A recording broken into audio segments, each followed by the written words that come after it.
Wheel is Laura Stevenson's third LP out of 6 that she's currently put out, and it's been well inserted alongside her sophomore record Sit Resist as her most accomplished album. It was released in April 2013, and it was the first of her records to drop the cans part of her artist name. And according to her, it is the first album that she made where she was dealing with stuff. Now let's talk a little bit about Stevenson's past. So both of Stevenson's grandparents were musicians. Her grandfather was a composer, and he made a couple of very famous Christmas songs, including The Little Drummer Boy. And her grandmother, Margaret McCravey, was a singer for jazz band leader Benny Goodman. Growing up, Stevenson met Jeff Rosenstock, who was the vocalist for amongst Sons of Bitches. They disbanded, he started Bomb the Music Industry, and she became the keyboardist. During the time that she was in Bomb the Music Industry, she was creating her own music. At the beginning, a lot of her group was composed of members of Bomb the Music Industry, but she did meet a few more people along the way. In '07, she added a few more members, including a bassist from punk group Latterman, and then she began working on her first full-length album. And the first full-length album, titled A Record, was released in April 2010.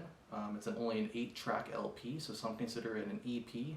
And during that time, she was touring with Bomb the Music Industry for about 6 months out of that year. And just a year later, in April 2011, she released Sit Resist, her second LP, after signing with John Giovanni Records in November of 2010. And following the release pattern of her 2 first albums, album number 3, Wheel, was also released in April. 2 years later, in 2013, the album was produced and mixed by Kevin McMahon at Marcata Recording. Now, even before that, I did read an interview with Stevenson where she talked about how she was, all consumed with music from a young age, and when she was 6, she composed her first song for a talent show in elementary school, to the bewilderment of her interviewer, and she even claimed that she went to the Grateful Dead concerts with her dad when she was even 3 years old. I say concerts, I say multiple. Now, some of the writing I did see about Wheel, her third record,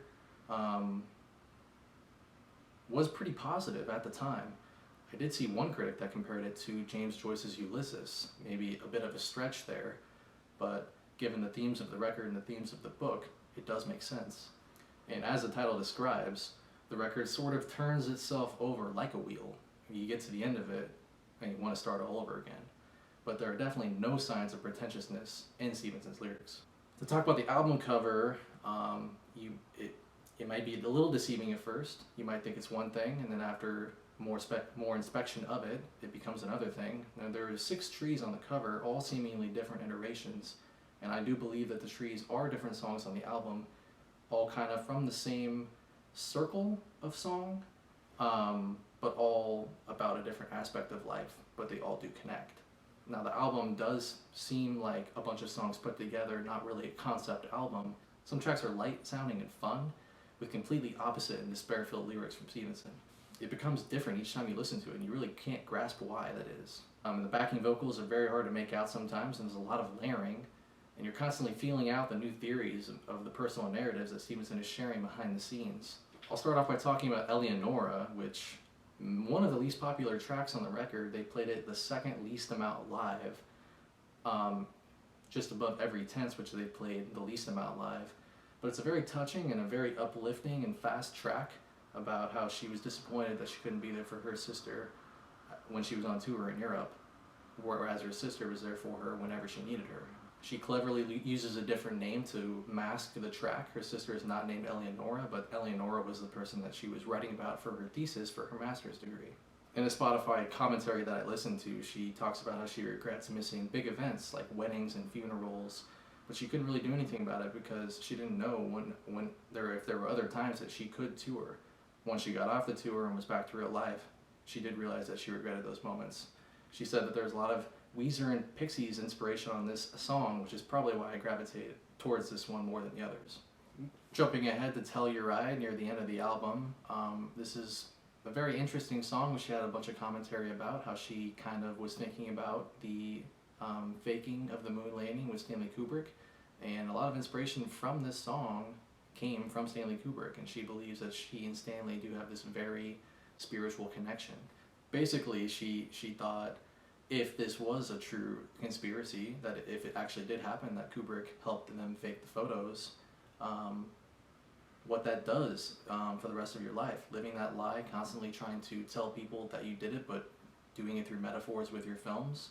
And that's kind of where the chorus comes in. It's a very simple song with not that many lyrics, but when you dig underneath and kind of see what she's saying, how she birthed it, it becomes a lot more interesting. And the longer that track goes on, the more she's belting out her voice. By the last minute of the song, it's almost uncanny how much she goes. There's a very riffy solo in it, and you can tell that there's a lot of inspiration from Neil Young and Crazy Horse for how she wrote the lyrics for it.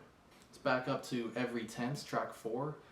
It kind of slows down at this time. Tracks 2 and 3, Triangle and Runner, bump up the speed a little bit, and then we get a little soothed out with Every Tense, which I said earlier, she's played the least amount live out of any track on this record, and it is one of the least popular Spotify tracks, I think next to Bells and Whistles. But yeah, it does seem like a sister track to the title track, the final track on the album, but instead of a bunch of horns being in it, there's a bunch of violins. It's about the spinning that builds relationships. There is a bunch of violin on this record, and Rob Moose does do the violin, and he created his own music for this one, according to Stevenson. It's a nice build off of Runner, which is very, very up tempo, and then you go to this one here, kind of slows it down. There's a lot of that on this record. The lyrics are pretty cryptic on this. I've listened to it a few times over the last few days, and I'm still trying to work out what some of the words mean and what she's trying to say here. Jumping to the end to the wheel, she did kind of make this one last, and she was wanting to close the record with El Dopa. The very end of El Dopa connects with the beginning of the wheel, and I think one day she said that when they finished playing El Dopa, she just went off on a tangent, started playing something, and it transformed into the wheel. It feels like several songs put into one. It starts several times, new song, and then all comes together at the end, forming something that seems very real and very human.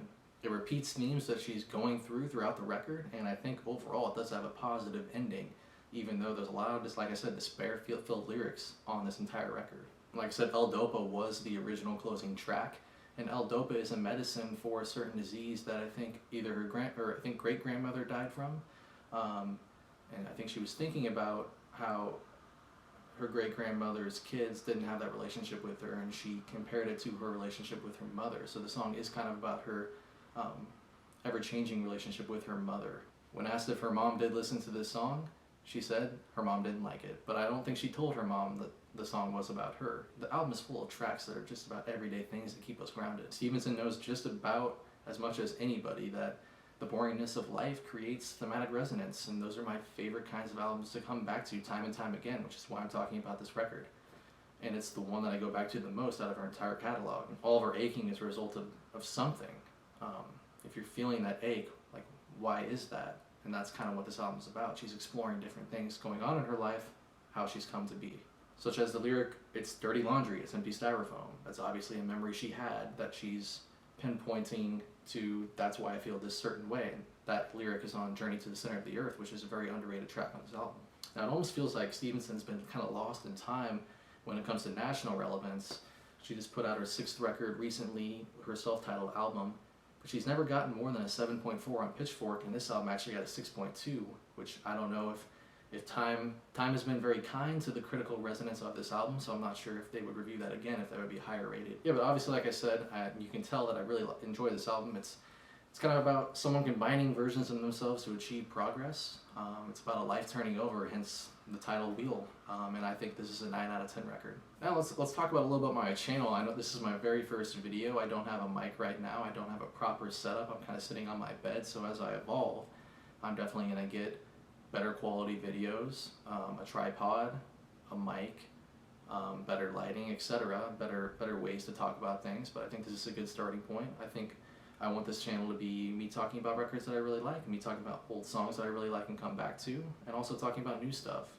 I kind of wait until the end of the year to get into new stuff, so I figured if I'm making videos that I will have more of like a passion to get into, listen to newer albums so I can talk about them and share them here on this channel.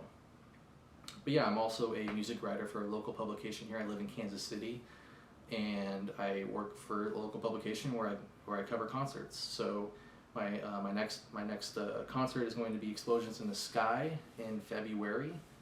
Still trying to work out whether I can get a photo pass for that, but I will have a review on the site that I write for that, and I will post a video about my experience with the show. So I'm going to do some concert reviews on this channel too. And in the past I have done interviews with them, so we'll see if those kind of make their way into the channel.